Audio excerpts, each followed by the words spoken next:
punta naman po tayo dito po sa sinasabi ni Senator Sherwin Gatchalian, mga kababayan, na kung saan sabi niya po dito, mga kababayan, importante may mga big names na makulong. Kailangan ng stronger na ICI. Yan po yung sabi niya, mga kababayan, dito. So ito, i-play po natin. And I can't blame the public kasi time immemorial, ganyan na naririnig niya, may puputok na corruption, may investigahan, tapos after a few years, balik na naman. Hindi babalik ang tiwala ng tao. Importante may makulong. Importante may big names din na makulong.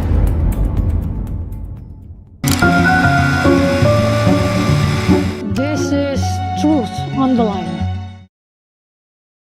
All these changes that we saw, dramatic actually last year, mababa pa rin yung trust ng gobyerno, bumababa pa rin. Sa nakita, according to the survey, ano sa tingin nyo ang kulang pa? What else can be done? Tama ka dyan, Ami. Pag sinabi natin gobyerno, including kami, no? Sa Yes, legislative side. Lahat ng, talagang ako, doon nga sa survey na nakita ko by Pulse, tingin nila lahat ng politicians corrupt eh. No? Yes. So, and I can't blame the public kasi time immemorial, ganyan na naririnig niya, may puputok na corruption, may investigahan, tapos after a few years, balik na naman. No? So, ang importante ngayon, ito, I always say, kailangan talaga accountability at kung merong makulong, dapat ikulong. No? Because kung hindi lang puro press release lang at puro laway lang, hindi babalik ang tiwala ng tao. Importante may makulong. Importante may big names rin na makulong dahil so ibig sabihin sa madalit salita, sumasang-ayon. Ito pong si Senator Sherwin Gatchalian na nakulong yung ibang mga senador na sangkot sa maanumalyang flood control, mga kababayan. Katulad po nito pong si former Senator Bong Revilla, mga kababayan, na di umano sangkot sa maanumalyang flood control diyan po sa Pandibulacan. So ngayon, sa madalit salita, mga kababayan, para kasi mabuo yung tiwala ulit ng taong bayan sa ginagawang hakbang ng ating gobyerno, ang pinakamainam po talaga na dapat gawin dyan ay may makulong na mga big fish, mga kababayan, at may mga mapapanagot na mga malalaking pangalan na sangkot naman talaga sa maanumalyang flood control. Ano po? Anyway, tuloy pa natin. hindi sila maniniwala kung mga ordinary DPWH clerks lang ang nakukulong. Tama. Yung mga findings ninyo noon, you forwarded them to the ICI, di ba? Kaya lang, hindi natin malaman ngayon kung ano na mangyayari sa ICI eh. Ano yung nakikita niyong pwedeng mangyari dyan? After the Blue Ribbon, saan yung pupunta? Baka in a couple of weeks, wala ng ICI. Well, ang aming dito sa Senado, ang aming pinupush ay yung Independent People's Commission. It's the kumbaga the stronger version or the legislated version of the ICI, including powers. So yun ang nakikita naming way forward. Dahil admittedly, ICI is a good start pero kulang sila ng powers. Ni supina, hindi sila pwede magsupina. Tama. No? So sa madalit salita, mga kababayan, oo nga may ICI tayo, pero ito sinasabi ko lamang, mga kababayan, yung katotohanan. Alam nyo, kahit naman sumusuporta tayo sa gobyerno ni PBBM, pag may napapansin tayo, mga kababayan, na medyo sinasabi ko naman yan. Ano po, kasi kaya kayo naandi dito, kasi gusto nyo talaga makita kung ano yung totoo. So ngayon, kung titingnan po natin, ayos naman yung ICI, mga kababayan. Ang problema nga lang, kulang sila sa pangil. 'Di ba? Bawal nga sila mga kababayan na mag-aresto. Bawal sila, ewan ko kung bawal sila magsubpina. Pero para sa akin, 'di ba, mas maganda kung ang ICI pwedeng magsubpina, mga kababayan, at pwedeng mag-aresto. 'Yun ang maganda sana. At yung mapapatunayan nila na sangkot talaga sa corruption, anytime pwede nilang labasan ng warrant para ma-aresto, mga kababayan. Yun po sana yung maganda. Kaso nga lang ang problema, walang ganon yung ICI. Anyway, tuloy pa natin. So, ito bibigyan rin ng powers to subpoena Duterte Tecum for her the documents, and also to contempt kung talagang nagsisinungaling. Tama. So, kailangan mo talaga nitong mga powers na ito. Kung hindi, yung mga pupunta doon, magsisinungaling lang sila o iba nga, hindi nga pumupunta eh. Ayan Diba, mga kababayan, tinamaan pa si Paulo doon. Tinamaan pa si Paulo Duterte doon, mga kababayan, kasi nung una gustong pumunta pero kalaunan di ba naduwag din mga kababayan at biglangang kung ano-ano na lang ang sinabi diyan po sa ICI. So ngayon, kung titingnan po natin itong sinabi dito ni Senator Sherwin Gatchalian, tama naman po talaga. Para maibalik ang tiwala ng taong bayan, kailangan may mapapanagot dito po sa maanumalyang flood control. Kailangan po talaga may makulong. Hindi pwede mga kababayan kasi na wala pong mapapapanagot at wala pong makukulong. Unfair naman po yan sa taong bayan na naghahangad ng hustisya dahil po sa ginawang pambabasto sa pera at kaba ng bayan. Sa pera ng mamamayang Pilipino at kaba ng bayan. Ano po? Anyway, mga kababayan, kung titingnan nyo rin, since napapag-usapan na po dito yung usaping mga nakulong, mga big names, ang maliwanag po dito, lumabas na yung mugshot ni former Senator Bong Revilla. Nakakapagtaka lang kasi dito, bakit naka-blurred? Diba bakit naka-blurred mga kababayan? Kung normal na mamamayang Pilipino yan, pihado, nakalabas na ang mukha dyan at hindi man lang iba-blurred yan. Ito nga yung tanong natin kay DILG Secretary John Vic Remulla Bakit po naka-blurred? Hindi po ba pwede na ilabas nyo po yan katulad po ng ginagawa sa mga normal na mamamayang Pilipino na inaaresto at nasasangkot dito po sa iba't ibang issue sa ating bansa? Kung sa iba yan, lalo na kung sa mga mahihirap na pobre na katulad dati nangyari yan, baka nakalabas po yung mugshot natin, walang takip yung muka. Diba hindi naka-blurred? Kaya nga dapat sana, kung ang pinag-uusapan ay pagkakapantay-pantay, hindi ba mas maganda kung ilalabas siya ng walang blurred? Diba? Anyway, ito i-play po natin kasi sabi po dito sa ANC, look, PNP release mugshot of Bong Revilla, co-accused in Bulacan Ghost Project Craps. So ito, pakinggan po natin. Sabi nga dito nung nag-comment, pag ordinary na tao, ipapakita ang mukha, Pilipinas talaga. Ayan kaya nga nagtatanong tayo kay DILG Secretary John Vic Remulla, bakit hindi nyo ilabas yung mukha? Ilabas nyo yung mukha ng mga nasasangkot na yan sa maanumalyang flood control para alam ng taong bayan kung sino na ba talaga yung mga naaaresto at nakukulong. At para kilala din ng taong bayan kung sino ba talaga ang lumaspag ng pera ng mamamayang Pilipino. Anyway, tuloy pa natin. Ayan mga nakatakip ang mukha. Kung mapapansin nyo, yan yung mga itsura nila, mga nakatakip ang mukha, mga kababayan. Na mukhang ayaw pa ata ipakita sa taong bayan kung sino yung mga yan. Kung sa atin nangyari ang pihado, nakapost na yung mukha, wala man lang blurred. Mga kababayan, ito, maswerte nga itong mga ito. Nagnakaw ng pera ng taong bayan pero protektado pa rin yung kanilang dignidad kasi nga nakatakip yung kanilang mga pagmumuka. Anyway, ito, pakinggan natin ang dahilan ni John Vic Remulla. Magandang hapon po. Andito po kami para kalaruin ibang issues na lumitaw pagkatapos ng pag-aresto kay Senator Bong Revilla at yung anin niya pang kasama. Unang-una doon ay yung mugshots.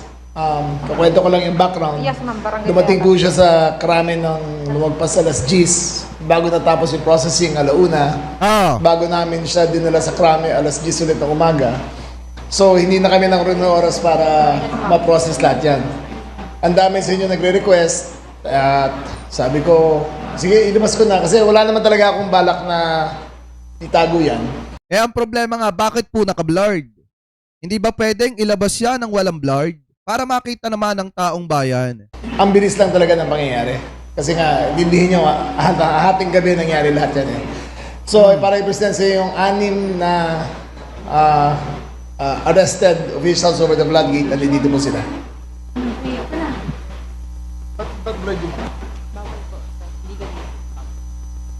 Ayan.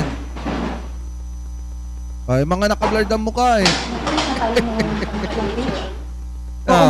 mga naka-blurred ang mukha. Okay? The soft copy pwede ilabas ng information officer namin mamaya para Sabi dito, nahihiya kaya nakatakip ang mukha. Bakit sila mahihiya? Nung ginawa nila yung pangungulimbat ng pera ng taong bayan, allegedly, hindi naman sila nahiya. O bakit sila mahihiya ngayon na booking sila? Kuha nyo lahat. Okay, I hope that clears everything na nandoon siya. I'd like to repeat, walang special treatment.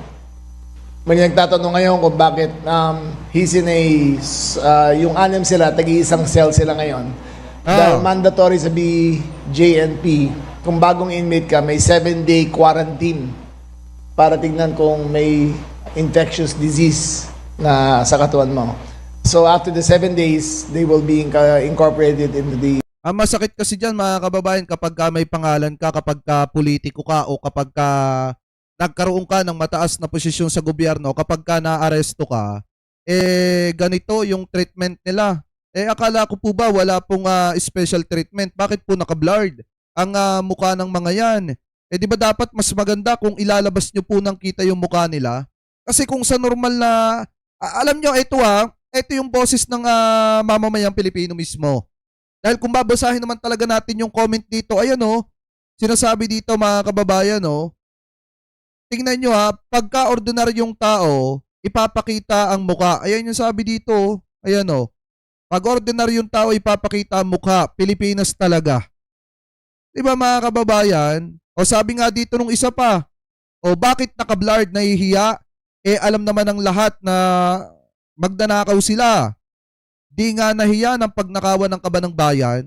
Kaya nga kung ang usapan po dito, walang special treatment, o bakit po naka-blurred yung mukha? Kasi mga kababayan, ito po yung isipin po ninyo. Kung yung mga yan ay naka-blurred ngayon ng mukha, paano pa kaya kapag ka na-aresto halimbawa, si Bongo, si Bato, si Jinggoy, si Joel, di mga naka-blurred din ang mukha ng mga yan. O paano naman makikita yung kapugian ng mga yan? Kaya nga ako mga kababayan sana mapanood ito ni DILG Secretary John Vic Remulla. Mas maganda kung maglalabas po kayo ng tawag dito ng mugshot ng mga yan, dapat hindi po naka-blurred ang mukha para kita ng taong bayan. Tularan ninyo si former DILG Secretary Benhur Abalos nung siya mismo naglabas nung mugshot ni Nakibuloy, di ba hindi naka-blurred? O dapat ganun din po yung gawin ninyo. Kasi doon mapapatunayan kung wala ba talagang special treatment.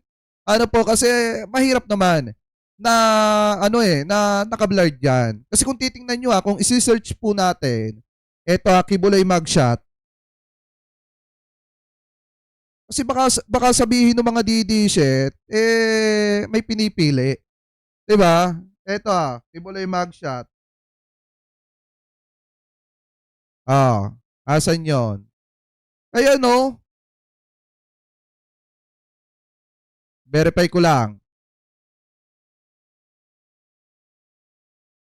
Ayan diba mga kababayan, ito, ayan yung kay Kibuloy nakalabas yung yung mugshot ni Kibuloy. Walang takip ang mukha, hindi naka-blurred. Ayan Diba kung makikita nyo naman, hindi naka-blurred. Ano na lang ang sasabihin ng mga DD-shit dyan?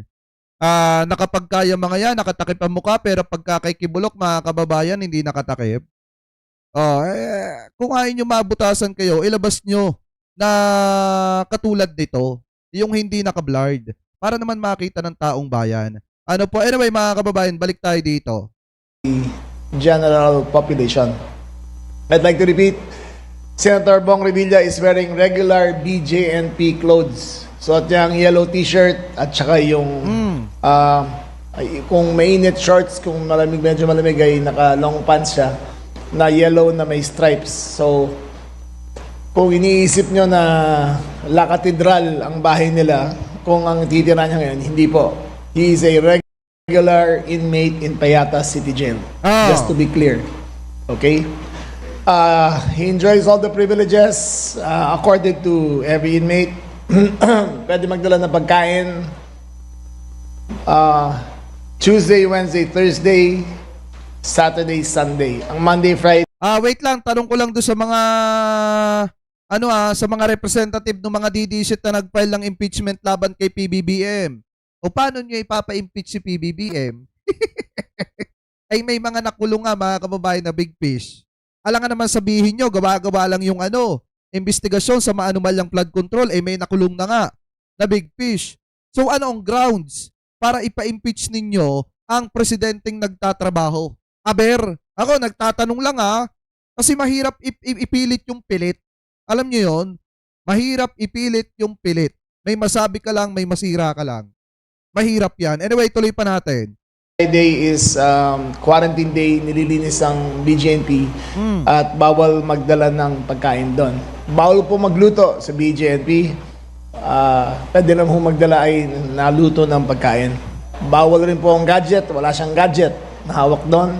Wala siyang cellphone, wala siyang iPad, wala siyang personal computer. Meron lang po isang kwartong inalat para sa mga abogado nila.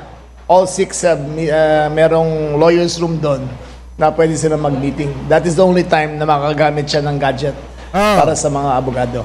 But otherwise, ang privileges ng senator ay pareho sa privilege ng shoplifter. Sir, good afternoon po.